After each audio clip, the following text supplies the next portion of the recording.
एक जन आंदोलन से सियासी पार्टी बनकर राजनीति में उभर रहे जन सुराज के मुखिया प्रशांत किशोर इन दिनों जहां अपने सियासी सफर को आगे बढ़ाने में शिद्दत से जुटे हैं, वहीं अपने प्रतिभागियों को और कई ऐसे सियासी सफर को खत्म करने की जुगत लगाते भी दिख रहे हैं। हाल के दिनों में उनके निशाने पर एनडीए के कई चौधरी हैं, जिनके खिलाफ प्रशांत किशोर हल्ला बोल दिया है। विकास के एजेंडे के साथ 3 साल तक बिहार के गांव-गांव घूमकर लोगों को नए बिहार का सपना दिखाने वाले प्रशांत किशोर इन दोनों खुद उसी रणनीति का हिस्सा बनते नजर आ रहे हैं, जिसे वह खारिज करने की बात कहते हैं, यानी आरोप प्रत्यारोप में उलझे रहने की और जनता के मुद्दों से दूर चले जाने की। नमस्कार, मैं हूं दीपक गौड़ और आज हम प्रशांत किशोर के एनडीए के चौधरियों पर किए गए ताबड़तोड़ हमले के पीछे क्या है उनकी रणनीति को लेकर बात करने जा रहे हैं। उनकी सियासत और उनकी रणनीति और राजनीति पर बात करने के लिए आज हमारे साथ पटना से जुड़ रहे हैं हमारे कंसल्टिंग एडिटर प्रमोद मुकेश जी और वरिष्ठ पत्रकार अनिल विवाकर। आप दोनों का स्वागत है। नमस्कार। नमस्कार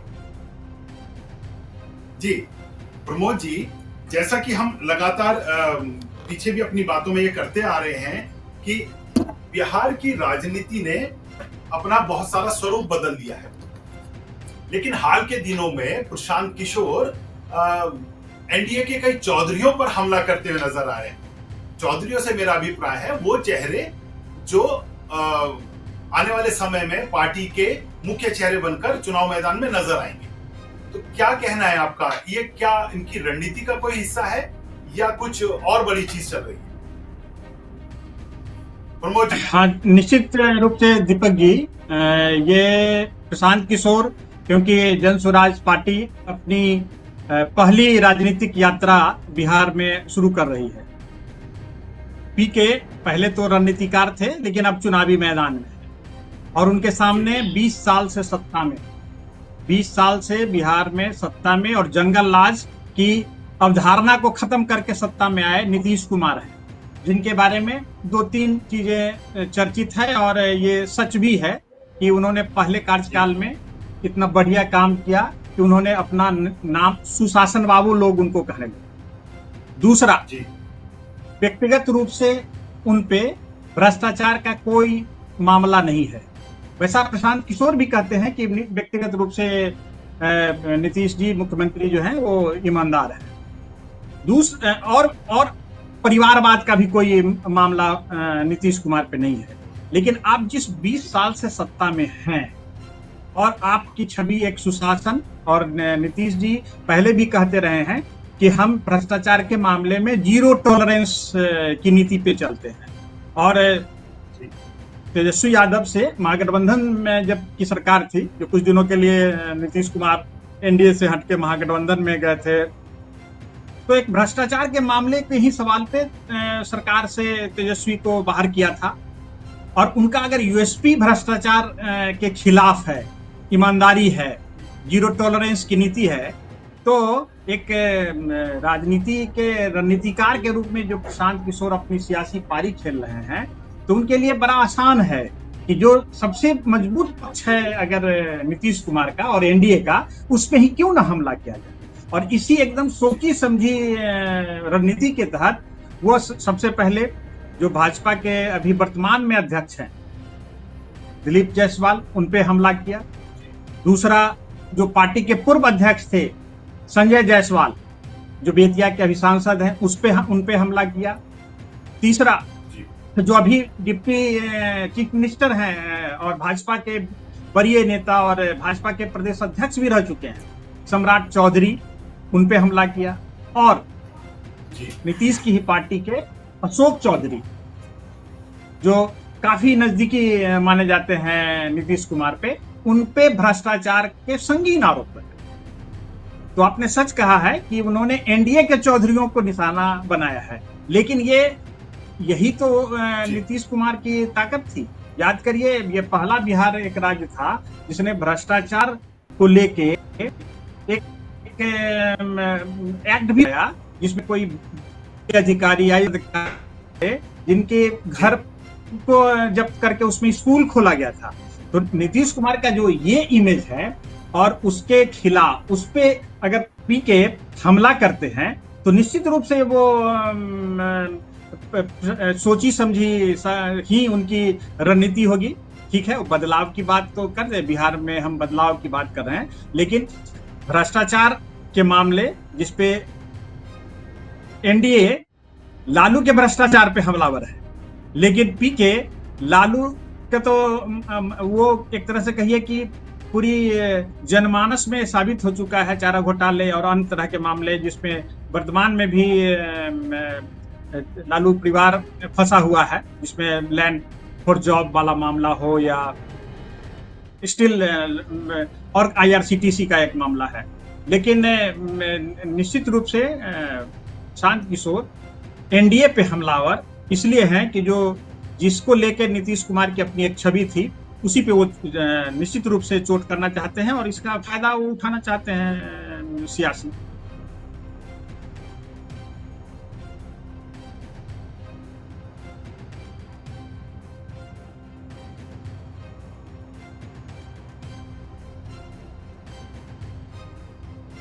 और मुझे नहीं लग रहा कि और अन्य कारण हो सकता है आने वाले दिनों में पीके जो नीतीश के और भी नजदीकी यानी जदयू के और भी जो बड़े नेता हैं उन पे भी हमलावर हों। ये प्रमोद सर, मैं आपसे ही पूछना चाहूंगा, जो सवाल मैंने विभाकर जी से किया था वही सवाल आपसे भी करता हूं कि एक वो दौर था जब चारा घोटाले में घिरने के बाद लालू यादव की छवि धीरे धीरे धूमिल हुई, उन पर भ्रष्टाचार के आरोप लगे और उनका जो पूरा एक बड़ा तंत्र था वो टूटा, और वो तब जगह मिली नीतीश कुमार को भी। नीतीश कुमार ने अपनी एक छवि बनाई और ओवर द पीरियड में आते आते उन्होंने एक सुशासन बाबू की अपनी छवि बनाई, क्योंकि वो भ्रष्टाचार मुक्त वाले हैं।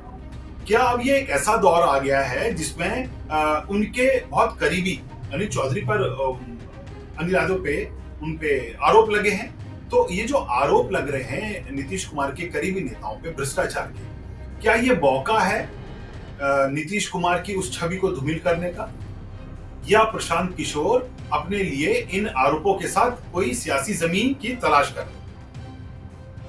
देखिए, निश्चित रूप से ये अभी की जो वर्तमान सरकार है उस पे ठीक है, राजद और महागठबंधन के तमाम नेताओं पे भ्रष्टाचार के आरोप लगे, लालू सजा याफ्ता भी हुए, आप वो राजनीति में सक्रिय भी नहीं रह सकते हैं, राबड़ी देवी, मीसा भारती, तेजस्वी यादव जो जमीन के बदले नौकरी मामले में उन पे कोर्ट में कार्रवाई भी चल रही है, फिर भी वो अभी जो वर्तमान सरकार है उसके तमाम अधिकारियों पे भ्रष्टाचार के आरोप लगाते हैं कि भ्रष्टाचार बहुत ज्यादा बिहार में बढ़ गया है, और उसमें अगर प्रशांत किशोर भी हमलावर हो जाएं माने एनडीए सरकार पे, तो एक तरह से निश्चित रूप से सरकार के सामने जो छवि जो सरकार बनी ही थी भ्रष्टाचार और जंगल राज, दो सवाल था ना, एक तो भ्रष्टाचार जिसके चारा घोटाला में लालू जेल गए, और कानून व्यवस्था की ऐसी स्थिति है जो संगठित अपराध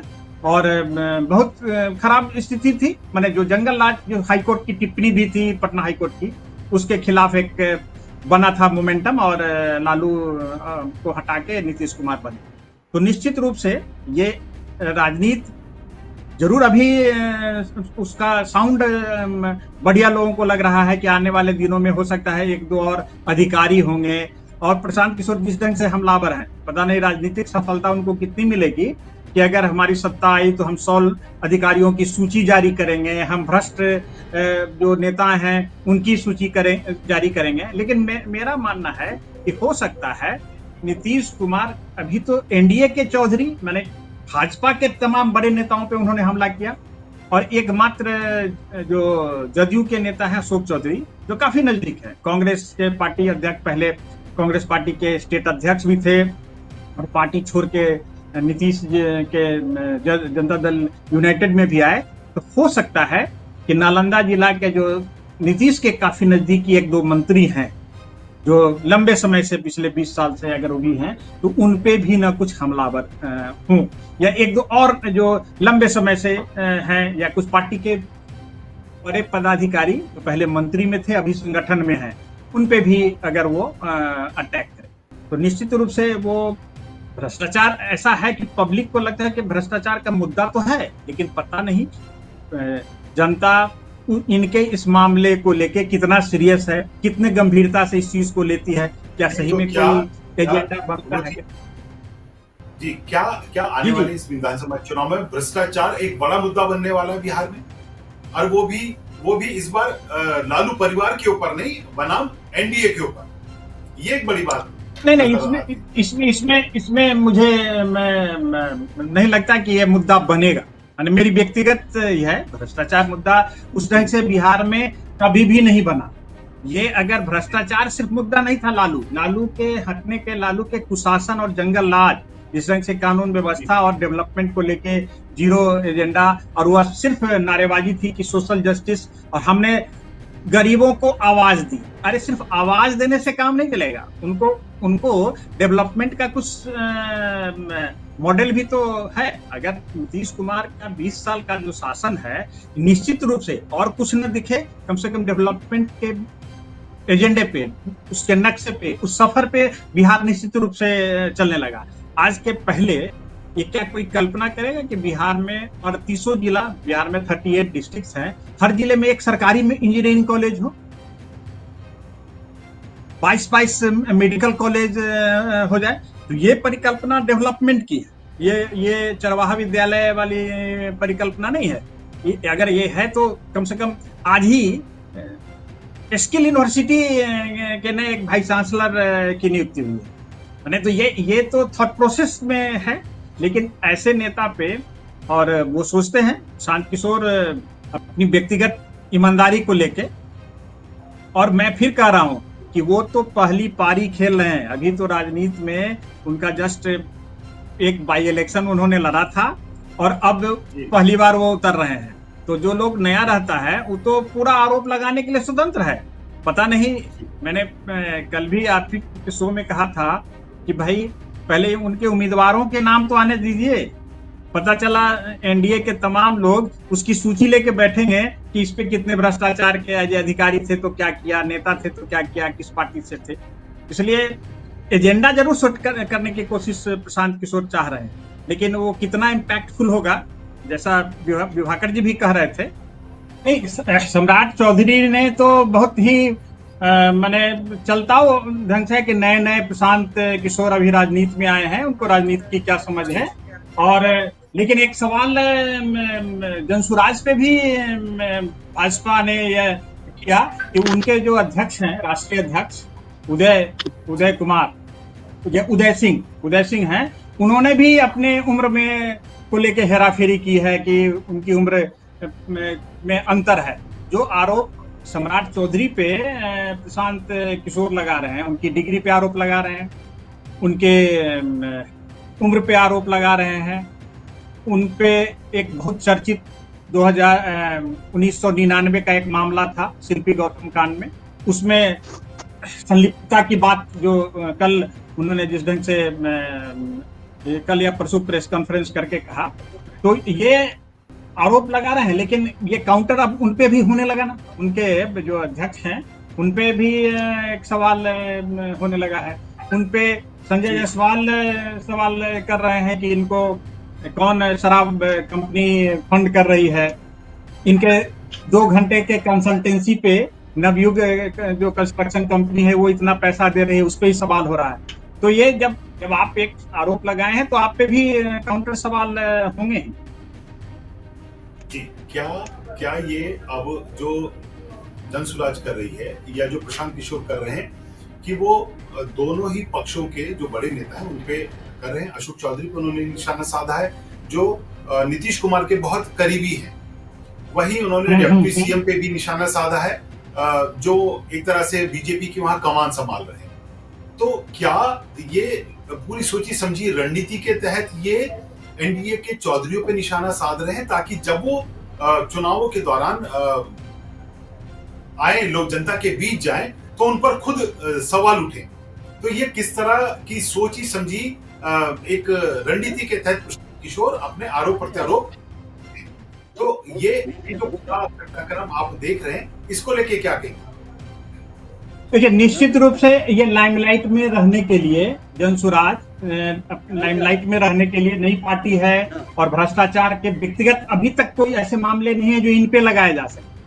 लेकिन एक आश्चर्य की बात यह है दीपक जी कि चाहे अशोक चौधरी हो या दिलीप जायसवाल हो या सम्राट चौधरी हो, ये सभी लोग एमएलसी हैं। ये कोई भी विधानसभा के चुनाव से में लड़ने नहीं जा रहे हैं आने वाले जो समय में। ये ठीक है, बीजेपी के बड़े चेहरे हैं सम्राट चौधरी, और एक इक्वेशन के तहत माने ईबीसी इक्वेशन के तहत दिलीप जायसवाल को ही बनाया गया है। संजय जायसवाल तो सांसद हैं, अशोक चौधरी जदयू के हैं, बड़े मंत्री हैं, नीतीश के काफी करीबी हैं, लेकिन वो भी एमएलसी ही कोटे वाले हैं, वो भी एमएलए का इलेक्शन लड़ने वाले नहीं है।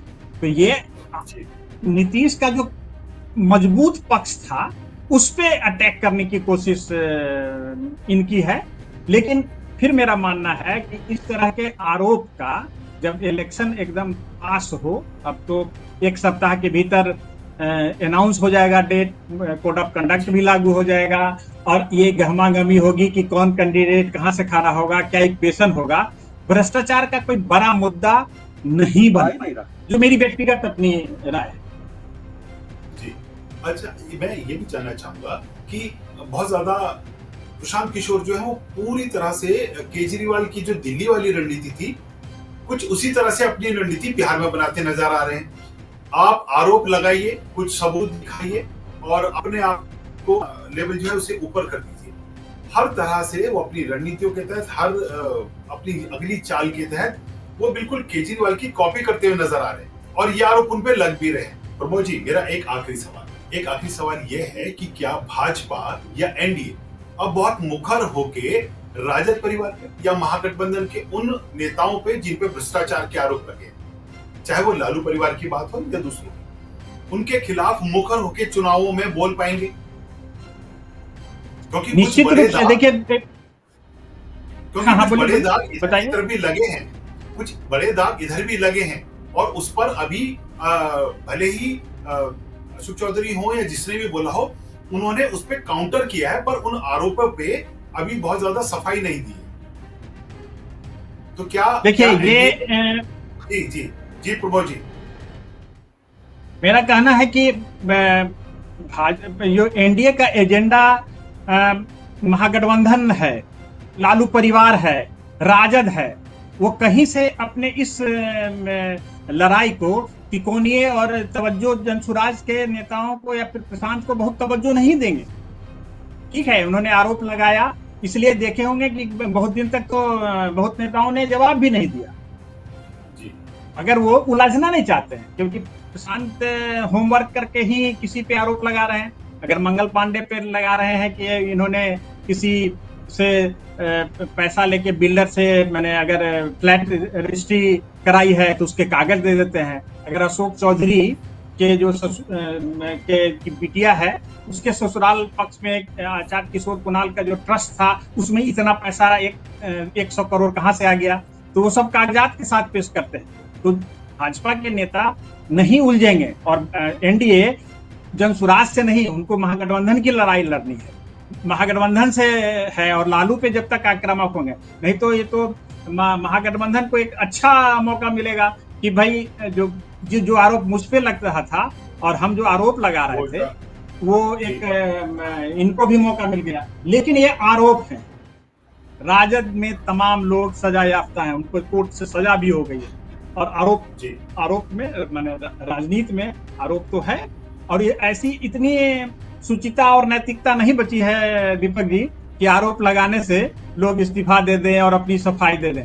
ये तो जेल में जाके भी, केजरीवाल तो जेल में जाके भी मुख्यमंत्री रह के सरकार चला चुके हैं, इसलिए आरोप लगाया है। मुद्दा उन्होंने सही में उठाया है, पब्लिक में डिबेट का भी और चर्चा की बात भी हो गई कि भ्रष्टाचार का, लेकिन काश भ्रष्टाचार एक बड़ा मुद्दा बनता और सफाई होती। लेकिन बिहार में मुझे नहीं लगता कि अभी भ्रष्टाचार बड़ा इतना मुद्दा है जो सिर्फ आरोप में है।